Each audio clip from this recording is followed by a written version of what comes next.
Et penchons-nous désormais en détail sur ce que sera votre quotidien à partir de minuit. Quelles sont les similitudes et les différences par rapport au printemps? Ce soir, c'est Vicky Bogart qui répond. Quelles sont les nouveautés pour les attestations de déplacement, Vicky?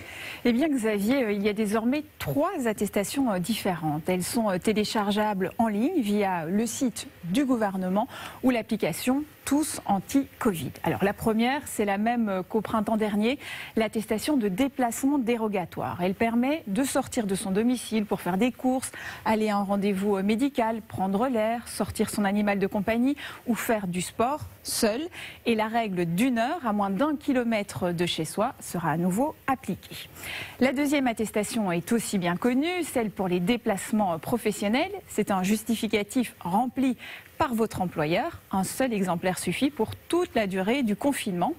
Et nouveauté, la 3e attestation, celle dédiée au trajet scolaire. C'est un formulaire qui sera établi par l'établissement scolaire de vos enfants et ce sera aussi une attestation permanente.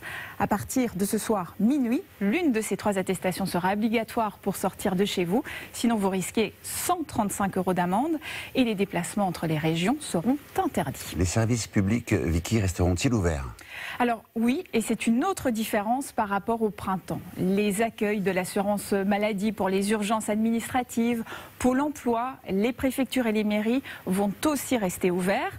Autre assouplissement, les usines, les exploitations agricoles et le secteur du bâtiment et des travaux publics continueront de fonctionner.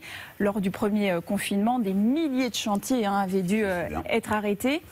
Les marchés extérieurs et couverts seront aussi autorisés à ce stade. Les parcs, les jardins, les plages et les forêts resteront ouverts. Quels seront les commerces ouverts?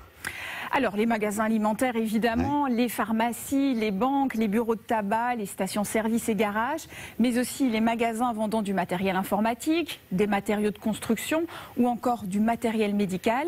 Les laveries, blanchisseries, les jardineries pourront ouvrir, ainsi que les agences d'intérim. Tous les autres commerces jugés non essentiels resteront porte close. Mais Emmanuel Macron a promis de réévaluer d'ici 15 jours l'opportunité de rouvrir certains points de vente. Comme les librairies, par exemple, peut-être, on verra. Voilà. Merci beaucoup, Vicky.